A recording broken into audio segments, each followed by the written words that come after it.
A faca entrou 3 vezes. A terceira vez ficou.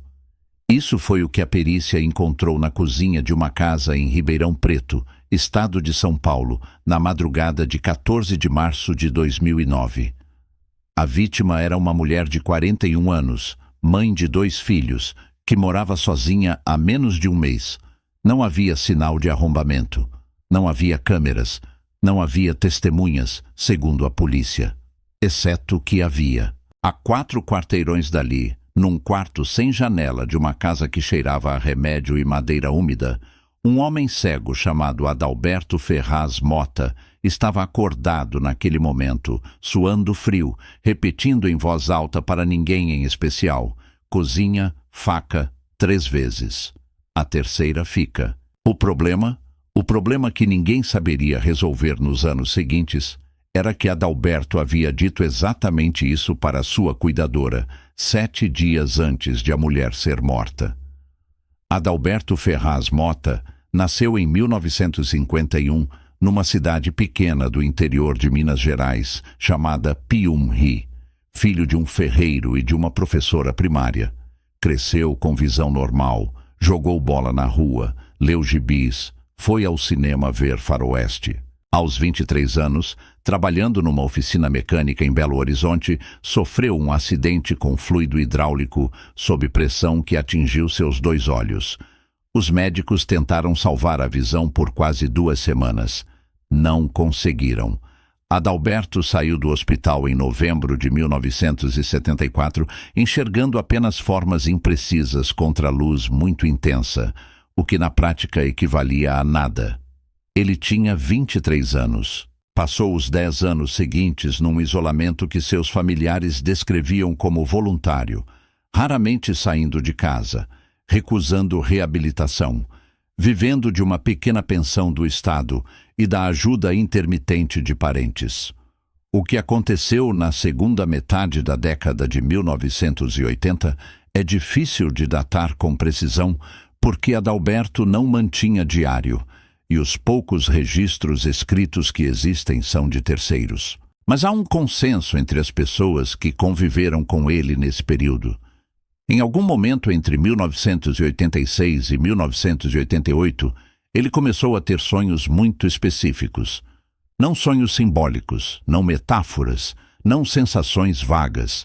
Sonhos com endereços, com nomes, consequências de eventos detalhados que pareciam acontecimentos concretos em lugares concretos. O primeiro que se registrou com alguma seriedade foi contado por sua irmã mais nova, Conceição, numa entrevista gravada em 2011. Ela disse que em setembro de 1988, Adalberto acordou às 3 da manhã chamando por ela, e quando ela entrou no quarto, ele estava sentado na cama descrevendo uma rua, uma farmácia de esquina, um carro branco com a lataria amassada do lado do motorista e um homem de camisa azul que seria encontrado morto antes do fim daquele mês. Conceição disse que achou que era delírio de febre. Adalberto não estava com febre. 3 semanas depois, um homem foi encontrado morto numa rua a 6 quilômetros da casa deles. Havia uma farmácia na esquina. O carro do suspeito, identificado pela polícia mas nunca preso, era branco e tinha a lataria amassada do lado do motorista. Conceição não foi à polícia. Ela era uma mulher de 34 anos com 2 filhos, empregada como costureira, sem qualquer influência ou relação com autoridades. E o que ela diria? Que seu irmão cego teve um sonho? Que o sonho coincidiu com um crime? Ela guardou para si, mas não esqueceu. E voltou a prestar atenção quando, em fevereiro de 1990, Adalberto acordou no meio da noite descrevendo uma criança, uma menina. Cabelo preso com uma fita vermelha, uma escada, uma queda que não era queda. Conceição disse que quando ouviu a palavra escada, ficou com o estômago gelado porque havia algo no jeito que o irmão descrevia. Algo muito calmo, muito preciso, como se ele estivesse lendo em voz alta algo que já havia acontecido, não algo que estava sonhando. 12 dias depois, uma menina de 7 anos morreu numa cidade vizinha. A causa oficial foi queda de escada. A família nunca aceitou. Havia uma fita vermelha no cabelo dela quando encontraram o corpo.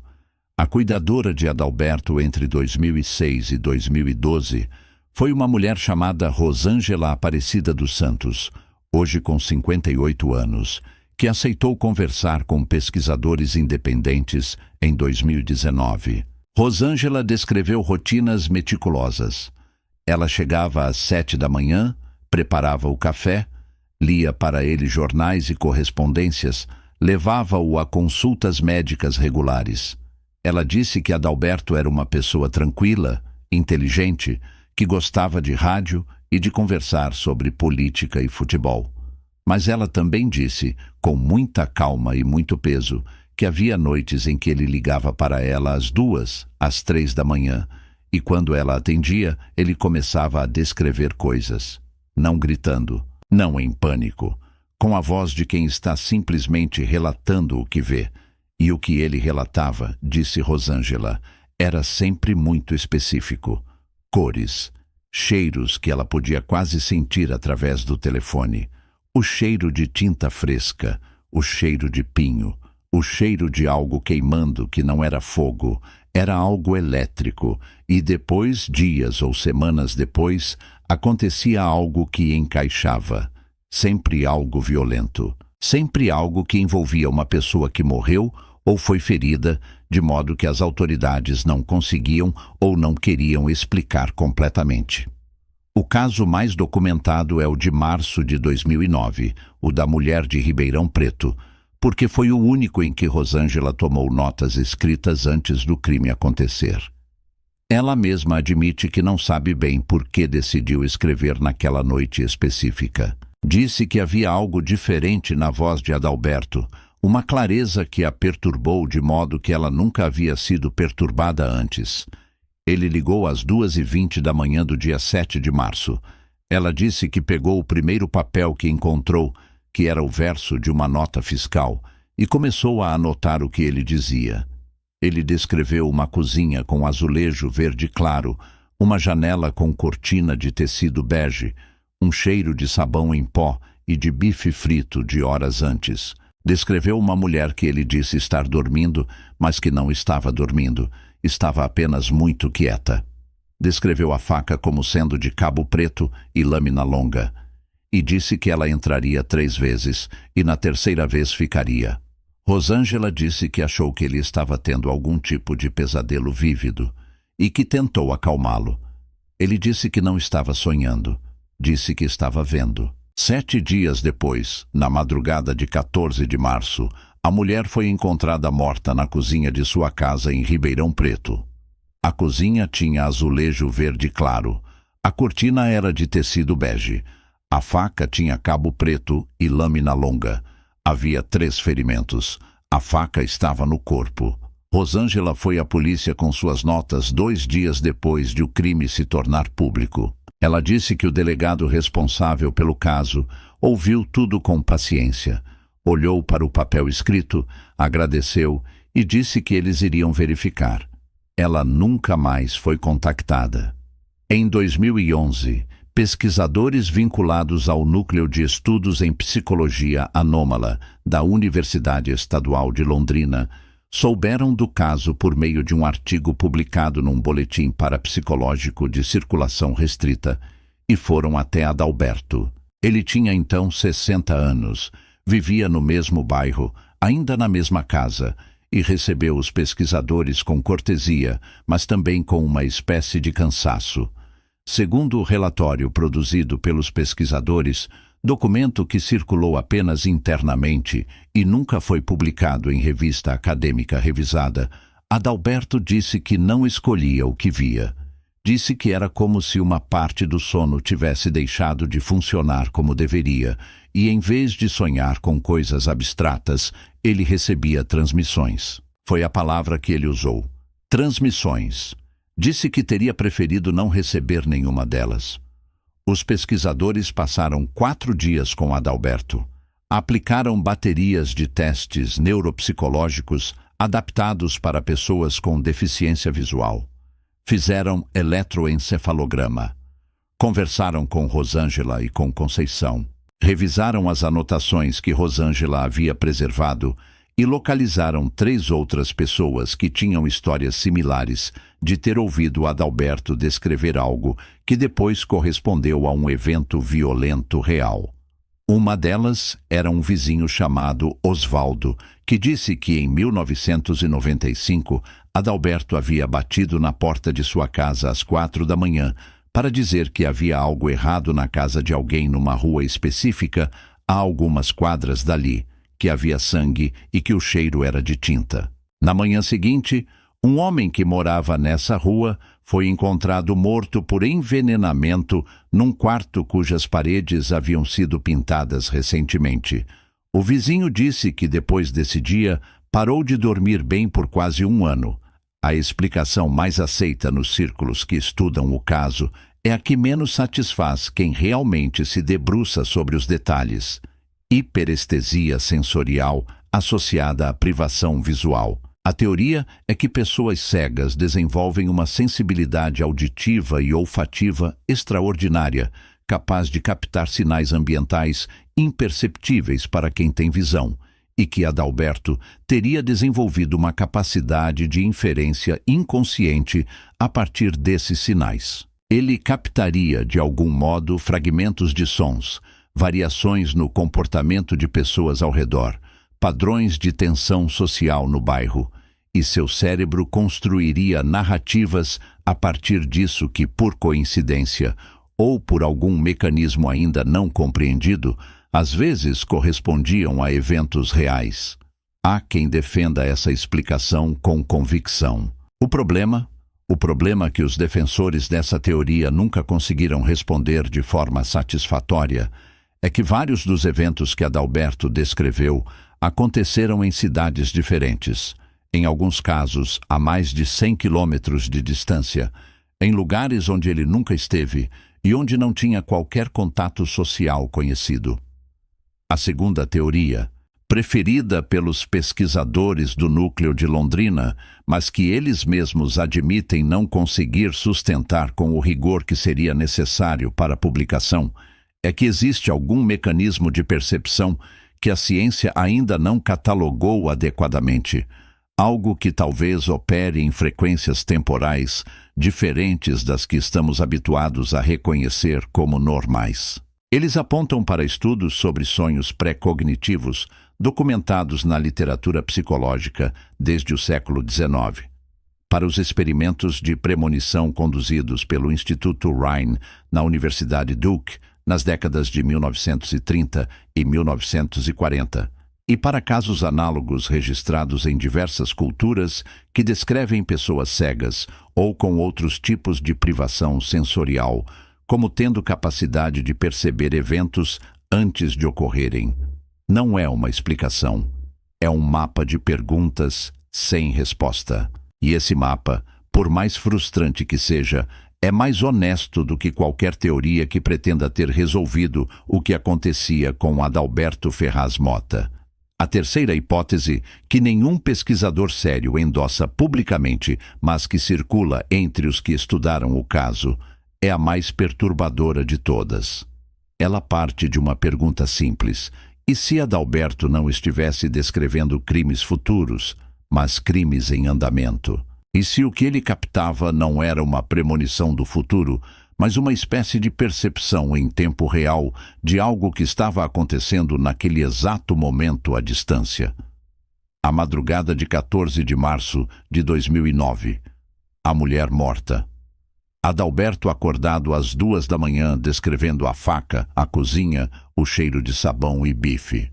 Se os cálculos da perícia sobre o horário da morte estiverem corretos, e eles estimaram que a morte ocorreu entre 1 e 3 da manhã, então é possível que Adalberto não estivesse vendo o futuro, estivesse vendo o presente, estivesse lá, de alguma forma, enquanto acontecia. Essa possibilidade nunca foi investigada formalmente. Talvez porque seja mais fácil arquivar do que enfrentar o que ela implicaria. Adalberto Ferraz Mota morreu em agosto de 2017 de insuficiência cardíaca, aos 66 anos. Rosângela disse que nas últimas semanas de vida ele estava quieto de um jeito diferente de todos os outros silêncios que ela havia conhecido nele ao longo de anos de convivência. Disse que ele parou de falar sobre as visões muito antes de morrer, mas que às vezes de madrugada ela o ouvia murmurando no quarto. Ela nunca entrou para ouvir o que ele dizia. Disse que havia algo naquele murmúrio que a fazia querer manter a porta fechada. Depois que ele morreu, ela encontrou na gaveta da mesa de cabeceira um caderno em braille que ninguém sabia que existia. Ela levou para um tradutor. O tradutor leu e devolveu sem dizer muita coisa. Rosângela disse que o que estava escrito no caderno eram descrições, muitas descrições, datas, lugares, nomes que ela não reconhecia. Ela tentou verificar algumas. Algumas correspondiam a crimes reais. Alguns desses crimes ainda não haviam acontecido quando Adalberto escreveu sobre eles. Alguns, disse Rosângela, com uma voz que não tremia, mas que de algum modo transmitia tudo o que tremia dentro dela. Alguns tinham datas que ainda não haviam chegado. O caderno está com Rosângela. Ela nunca entregou para ninguém. Quando perguntada por que não foi à polícia novamente, ela respondeu com calma e sem hesitar, porque da primeira vez eles não quiseram saber. E por quê? Disse ela depois de uma pausa longa. Algumas coisas que estão escritas naquele caderno, se forem verdade, não deveriam ser conhecidas por pessoas que têm poder de agir sobre elas. A entrevistadora perguntou o que ela quis dizer com isso. Rosângela não respondeu. Olhou para a janela por um tempo. Depois pediu para encerrar a entrevista. O caderno continua numa gaveta numa casa num bairro de Ribeirão Preto. As datas que ainda não chegaram continuam chegando, uma por uma, do jeito que os dias sempre chegam, inevitáveis e sem aviso. Há algo no caso de Adalberto que recusa a conclusão fácil. Os céticos encontrarão nele o que sempre encontram em histórias assim: coincidência, memória seletiva, confirmação posterior, o poder que os seres humanos têm de construir padrões onde não existe nenhum. E eles não estarão completamente errados, mas também não estarão completamente certos, porque o papel escrito por Rosângela existe, porque as datas batem, porque o azulejo era verde claro, a cortina era bege, a faca tinha cabo preto e 3 ferimentos, e a terceira ficou, porque um homem que não podia ver descreveu tudo isso 7 dias antes. E porque o caderno em braille está numa gaveta com descrições de coisas que ainda não aconteceram, escritas pela mão de alguém que morreu e que passou a vida inteira vendo o que os outros não queriam ver. A pergunta que fica, a que não tem resposta e talvez nunca tenha, não é se Adalberto via o futuro. A pergunta é: o que fazemos com a possibilidade de que alguém entre nós, agora, neste momento, esteja vendo o que ainda vai acontecer com alguém que você conhece e não possa fazer nada, ou pior, que possa e o mundo não queira ouvir? Se você chegou até aqui, você sabe por que essas histórias não saem da cabeça. Deixa o like se esse caso te perturbou do jeito que ele perturba quem se aprofunda nele. E se você ainda não está inscrito nesse canal, o botão está aí. Tem muito mais esperando por você aqui. Você já teve aquela sensação de saber que algo estava errado antes de ter qualquer prova de que estava? Aquela certeza no estômago, aquela voz baixa que fala antes da razão, que avisa antes dos fatos? A maioria de nós aprende a ignorar isso. A chamamos de ansiedade, de paranoia, de superstição. Mas e se algumas pessoas não conseguem ignorar? E se algumas pessoas não escolhem o que recebem e não conseguem desligar o que vem, mesmo quando o que vem é algo que ninguém deveria ver? A história que você vai assistir hoje é de um homem que perdeu a visão aos 23 anos e que, em algum momento depois disso, começou a receber algo que nenhum médico soube nomear e nenhuma ciência soube explicar adequadamente. Não eram alucinações, não eram devaneios, eram descrições precisas, datadas, com cheiros e cores e detalhes que só faziam sentido depois, quando o que ele havia descrito acontecia no mundo real, com pessoas reais, em endereços que existem em mapas de verdade. Você está aqui porque em algum lugar dentro de você existe a mesma pergunta que existe dentro de todo ser humano que se permite fazer perguntas difíceis. E se existir algo que está além do que conseguimos medir? Não como fantasia, não como entretenimento, mas como possibilidade real que os fatos às vezes teimam em sustentar. Esse canal existe para quem não consegue parar de fazer essa pergunta, para quem lê a notícia e fica com o detalhe errado, para quem ouve a explicação oficial e sente que alguma coisa não fecha. Você não está sozinho nisso. O caso que você vai conhecer agora é um dos mais perturbadores que esse canal já trouxe. E a parte mais perturbadora não é o que aconteceu, é o que ainda pode estar acontecendo. Se você chegou até aqui, já sei uma coisa sobre você.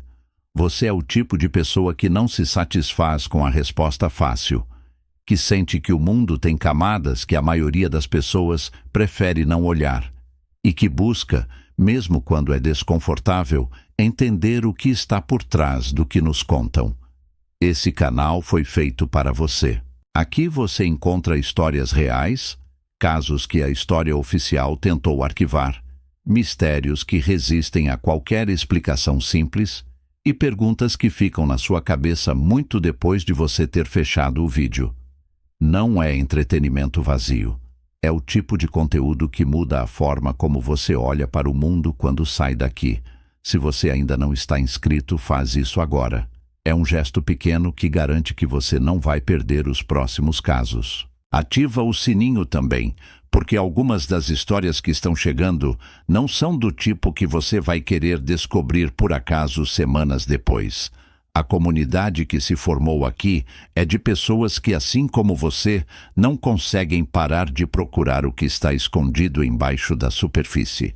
E o próximo vídeo que está sendo preparado, pode acreditar, vai fazer o caso de hoje parecer apenas o começo.